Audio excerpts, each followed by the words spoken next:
What we want to think about in this second video is how the American Revolution begins to shape what will become the Episcopal Church.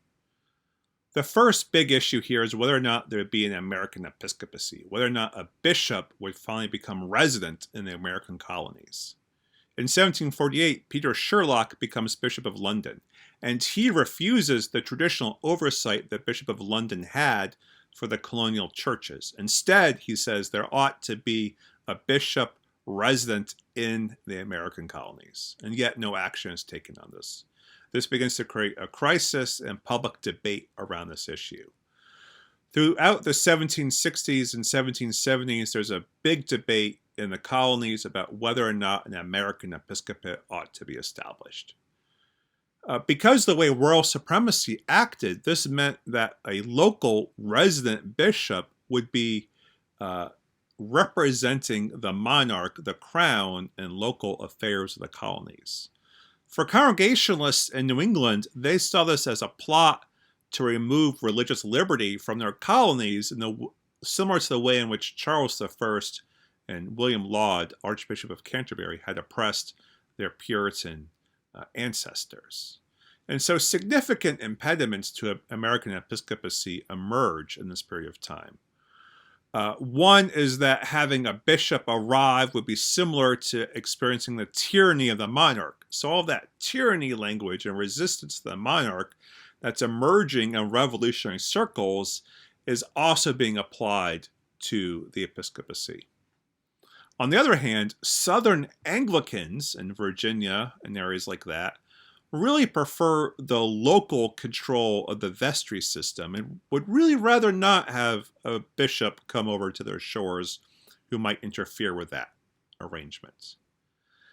And English bishops themselves are uninterested in consecrating possible candidates for an episcopacy.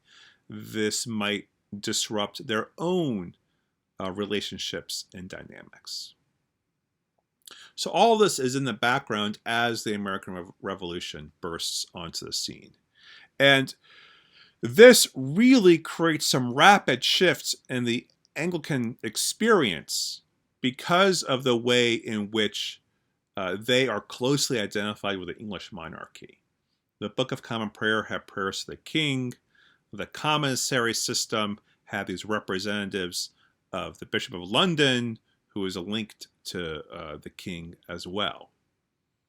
And there's a whole wide range of reactions to the American Revolution by Anglicans. There's resistance in New England and New York, where the high church system is really most dominant. They tend to side with the monarch and against the American revolutionaries. In the southern colonies, where you have these low church or latitudinarian or Whigs operating, they tend to support the revolution. This is in the southern colonies predominantly. And then in the mid-Atlantic colonies, there's a lot more ambivalence around the revolution. The highest rate of Anglican loyalists is found in areas where the church is least established, especially in New England, and where clergy are most dependent on entities like the Society for the Propagation of the Gospel for their financial support. On the other hand, Anglican revolutionaries are most common in the southern colonies where there's a strong vestry system. And thus we see 3/4 of the signers of the Declaration of Independence were Anglicans, and a lot being drawn from southern and mid-Atlantic areas in that regard. Loyalist clergy like Samuel Seabury, who becomes the first bishop in the Episcopal Church, and Charles Inglis, who becomes the first Church of England bishop in Canada, both are in the New York region. They oppose the American Revolution because of the way that it inverts the divinely ordained social order. So there we see high church theology really coming through.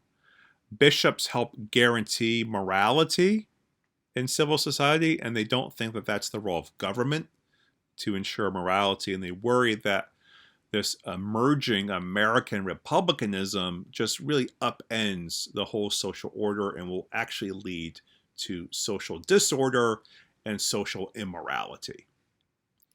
So many loyalist Anglicans flee. They go to Canada, Ontario, and Nova Scotia. They go to the Bahamas, especially Bermuda and Barbados, and they go back to England.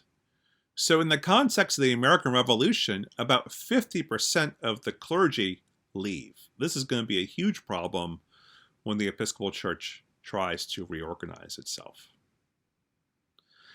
So how does the church begin to gain some ground here for those who both align with republicanism and still wish to remain loyal to some Anglican ideal? Because of the lack of a resident bishop, clerical conventions have begun to meet starting in 1765. This is meetings where clergy of a colony would organize and collaborate with each other, emphasize ministry development and mutual support. When disestablishment begins to move through the colonies and new states, this leads to a real issue. Disestablishment means that state support is lost for the local churches. This especially hits places like Virginia very hard. No tax revenue can go to parishes, priests, or schools, for instance. So, for instance, in 1700, 25% of the entire population of the American colonies was Anglican, but by 1775, that begins to fall to 11%. That percentage drop really shows how the revolution is reordering Anglican life. Of course, another issue is, what are you going to call yourself? You can't call yourself the Church of England, obviously. So at the Maryland State Convention of 1783, the name Protestant Episcopal Church is first used, and that name begins to be used more widely with the general conventions that meet in 1785 and 1786. These are the gathering of various state conventions who are attempting to form a new denominational reality in this new American republic. Protestant Episcopal Church captures well this new entity that's emerging. It is Protestant, and yet it also aspires to oversight polity from bishops, the episcopae, the episcopos. The question of episcopacy then becomes central in what is happening in the reorganization efforts.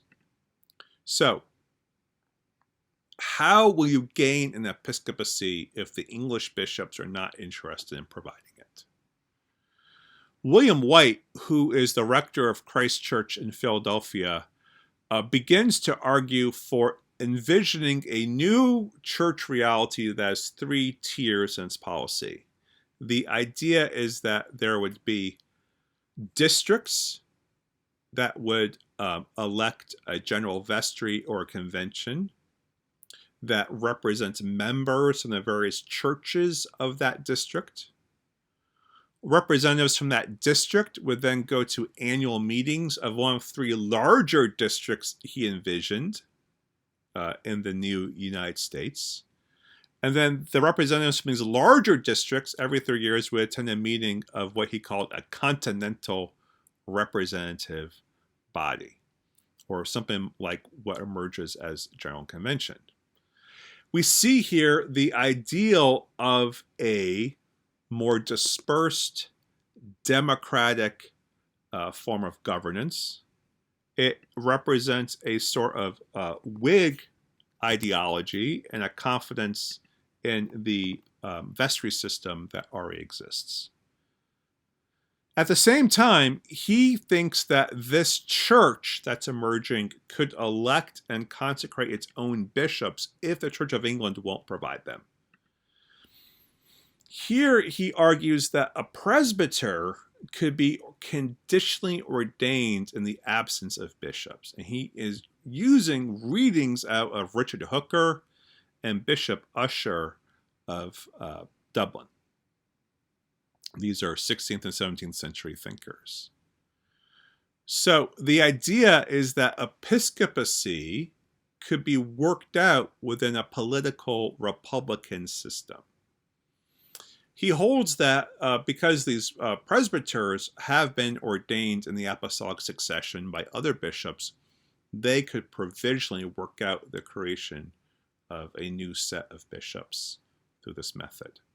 This never happens, of course, because of what Samuel Seabury does. He, in 1784, travels to England to be consecrated as the Bishop of Connecticut with the support of Connecticut clergy. Now, it's worth noting that there's only about 5 Connecticut clergy in the whole state convention. So to say he represents Connecticut is not quite an overstatement, but it maybe amplifies a little bit what's going on here. When Seabury arrives in London, Parliament declines to ordain Seabury as bishop because they rightly note that the civil government of Connecticut did not endorse him, and because he would have to swear an oath to the king as part of his ordination rite. And so they don't see him as having any standing as a potential bishop. So Seabury travels north to the Scottish Episcopal Church, which was founded by a series of non-juring bishops from the previous century. These are bishops who had balked at the replacement of King Charles II in the Glorious Revolution in the late 17th century, and they essentially created a split from the Church of England in the Scottish Episcopal Church. Seabury sees them as still holding an apostolic succession, and he signs a concordat with the Scottish Church and the Church in Connecticut. Notably, it's not a concordat with the Episcopal Church, just the Church in Connecticut. Part of what this concordat does is it agrees to not allow lay interference in the governance of the church in the new United States. And he promises to help implement the Scottish prayer book liturgy in the United States. That first line of agreement about not allowing lay interference really shows how the Scottish Episcopal Church viewed itself as a spiritual office independent of the state. And so it's a high church theology that's operating there. Having laity have any sort of say in the governance of the church in the eyes of Seabury and other high church thinkers would undermine the apostolic nature of it. A note about the Scottish prayer book here. There was wide interest in the Scottish prayer book in the emerging Episcopal Church here. To say that Seabury alone introduces Scottish elements also isn't quite right, and one could consult other readings in that area. One of Seabury's key issues here is that he really rejects the notion that laity can sit in judgment of clergy.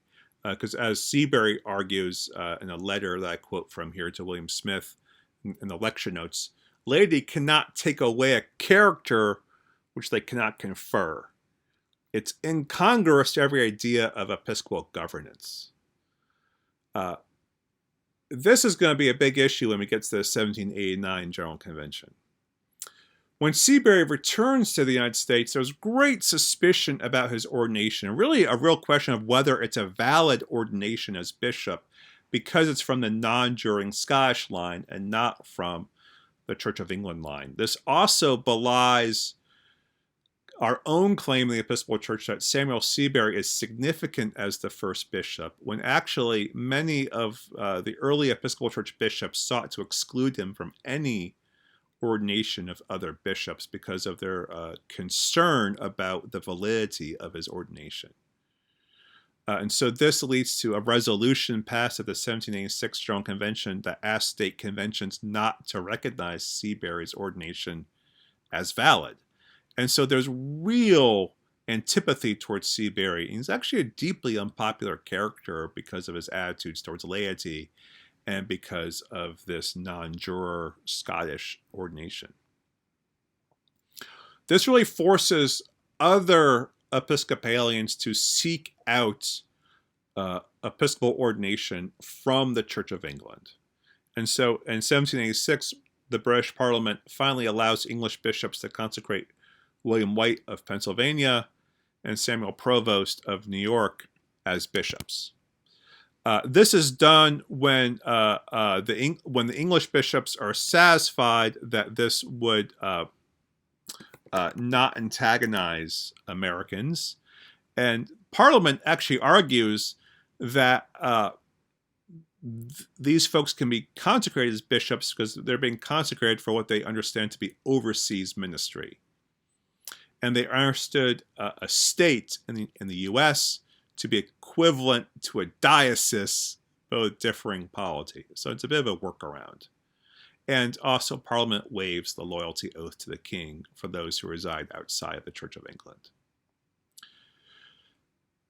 What we then see is the beginnings of the shaping up of the Episcopal Church, but there's still real division. In particular, there's a lack of representation in the 1785 and 1786 General Conventions from the New England churches.